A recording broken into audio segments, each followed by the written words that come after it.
Rock 108, hey, it's Ned, and it's the popular monster, of course, Falling in Reverse, Ice 9 Kills, and tonight's Catch Your Breath and Under Oath.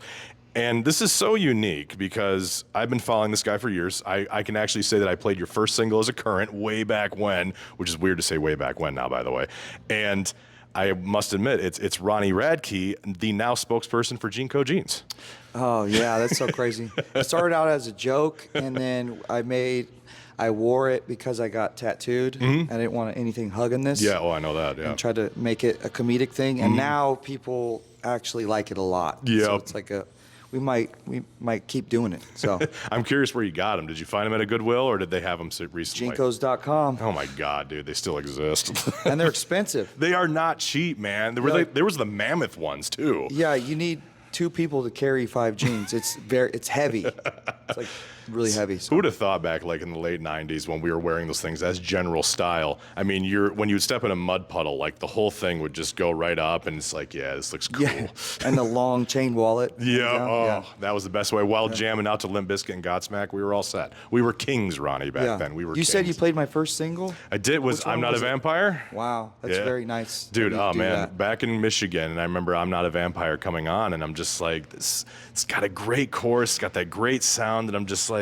It just wasn't radio, though. It's weird, right? I think it was the recording. You think so? Yeah. Why is that? And the key it was sung in. I figured out some things. You know, there's just a certain radio thing that needs to happen, and that was it was on the verge of radio, but I think it was just a recording. Yeah. Going back and listening to all the other radio songs. Yeah. And then it's like, this doesn't... It didn't quite mix, is what you're I mean? thinking. Yeah. There's a thing that happens, and you need that. You know, so I figured that out a little bit. When there's a radio sound, I mean, in truth, I've been in radio for 15 years now, which is nuts to think. Yeah. But just hearing, like, you know, when you have a long album, 14 tracks or whatever, you always know when you're going to find that radio track on there. Like, what's the one that we're going to promote? What's the one that's going to be the hook that's going to catch, that's going to go shooting up the charts and whatnot? And I feel like hearing it from the first time back in the day with I'm Not a Vampire to all of a sudden Popular Monster shows up, I'm like, holy fuck, what is this?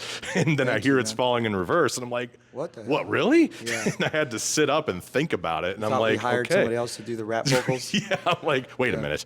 Yeah. This is Ronnie Radke. I remember when that first came out, people were like, he got someone else to do that. I'm like, no, it's just me waking up early in the morning, turning the gain on the mic all the way up, and just going like this. I just wake up right under there. That's all it is. Damn, man. So where did that, I mean, I know it's a pretty typical question, but kind of starting up in those early days with I'm Not a Vampire kind of being like the sound of that time, and then you throw in the rap, you throw in the hard rock, you throw in the metal, you throw in the screaming. Like, did that just kind of any inspiration behind that? Where did all of a sudden that just show up? Rap was always there. Yeah.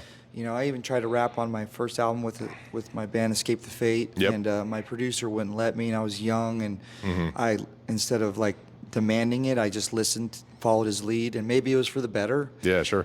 Actually it was, because it's right now is awesome. So dude, yeah. I just always listen to rap. I love hip hop, you know. Yeah, and man, absolutely. When the Chronic came out, I hid it from my dad. It was a cassette tape, you know.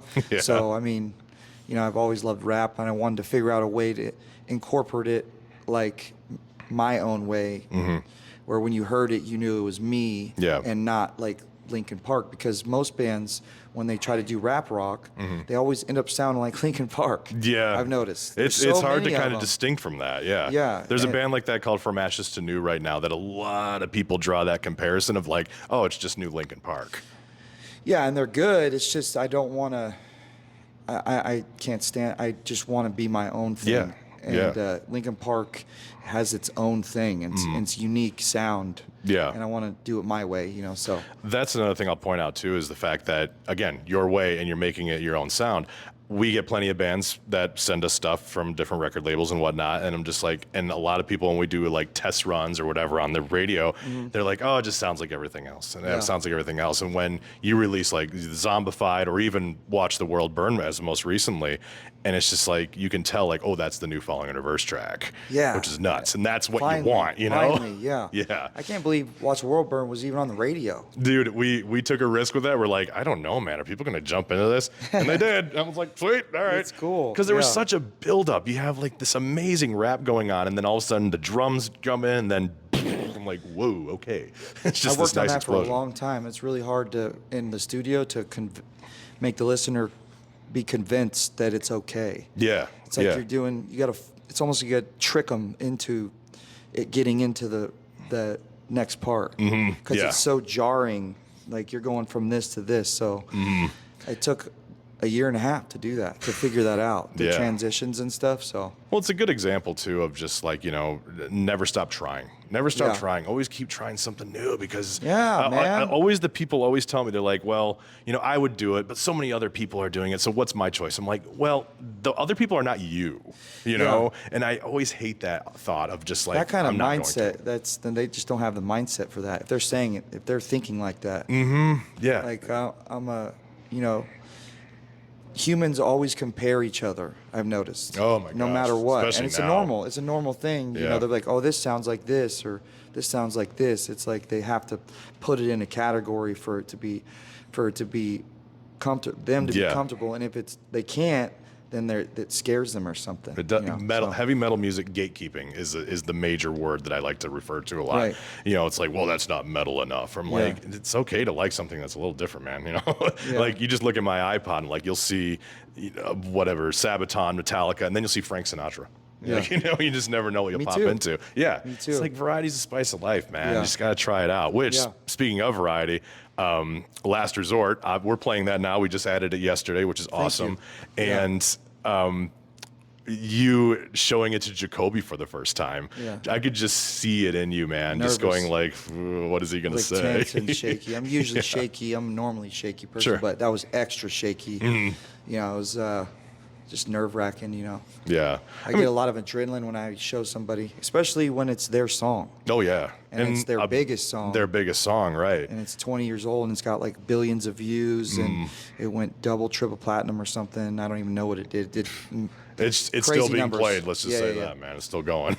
So it was cool to see the reaction, then seeing his reaction on top of that had to be like a real inner experience for you, I would imagine. Yeah, because I think it was the second show of our Rockzilla first leg tour, and it was all new, and I love those. I've known those guys for a while, but it was new and exciting, and the shows were big, and it was all at once. I'm like, I didn't have to show them. I was like, I think right now is a good time to show not? you. It was unmixed too. Oh, damn. That all version, right. So So the version we're hearing now wasn't even what he heard. He heard something really different. Well, those vocals is the same.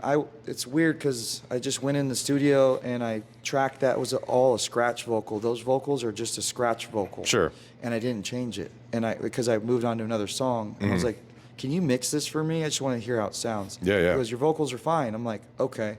So that was like that whole song for me to track vocals took about, I think, 30 to 45 minutes just to track it. It usually takes days and days and days. It's one vocal, I can tell you're very much, when it comes to like recording and the music aspect of it, you're very much an expert and very artiste about it, which is so cool to hear. Thank you, man. I spend a long time. I don't do anything else, actually. I have a studio at my house. I have a studio where I go in Hollywood, and I have a studio in Pasadena. It's another part of California, and I go in a triangle, and I don't do anything. I don't literally even go to dinner. Like, I just do that, and that's what I like. I like it, though. Yeah, and that's cool though, because it's that constant mindset, and we were mentioning that a little earlier about the fact that people that just like, well, I don't want to do it because other people do it, because there's that mindset you have, and that's kind of what's happening there. 3 different studios to go, so absolutely. Yeah, and the one studio's with John London, which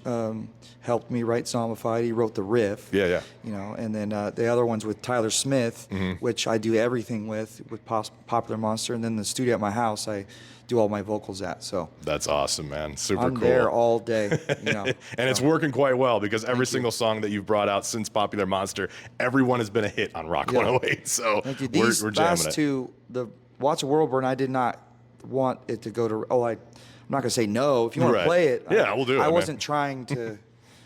Popular Monster, I wasn't trying either. Right.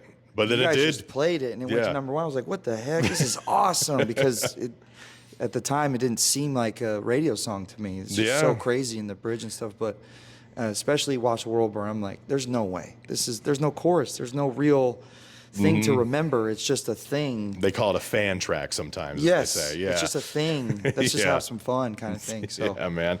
Well, I know I don't have much time with you left, so I'll let you get back to your jam, man. So, but dude, so amazing bro. to hang out with you, dude. Thank you so much. Thank you so much. And again, Popular Monster Tour. It's on tour now. Go catch him out. I saw your video was it Slaughter to Prevail? Yeah. Yeah, that was cool as hell seeing him on stage with you. Yeah. So, but check him out. You'll see him there, man. Find Ronnie on all of the things. Dude, such a pleasure to hang out with you for man. these, even since I'm not a vampire to right now. Thank you for supporting me. That's been like over a decade. Holy shit. Think about it. How old are you? I'm 36. I'm 39. So Shit. you're We're gonna right get- about there, man. You know how it feels to wake up and have sore pains and stuff. Yeah, though, you just take know. ibuprofen every day, man. Yeah. You're good. Yeah.